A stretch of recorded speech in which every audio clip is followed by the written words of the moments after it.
तिसरा दिवस आहे, त्यांचं बोलणंही बंद झाले. तुम्ही तपासणीसाठी आला होता, काय बोलतो? आज तिसरा दिवस आहे. आजपर्यंत त्यांनी काही कुठली तपासणी करू दिली नाही.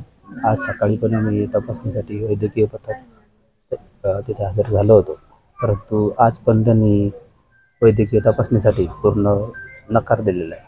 ते वैद्यकीय तपासणी करून घेत नाही, त्यांच्या तब्येतीवर काय परिणाम होतात? नाही, आता ते तपासणी केल्याशिवाय आपल्याला काही कळणार नाही. आता साहजिक आहे, 3 दिवसापासून बिना अन्न पाण्याचं असल्यामुळे त्यांना थकवा जाणवणार आहे.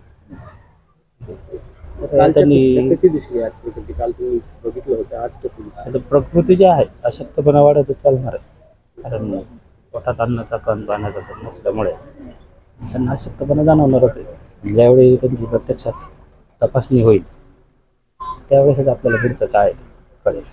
तुमचं नाव सांगतो? माझं नाव सुयोग समुदाय आरोग्य अधिकारी.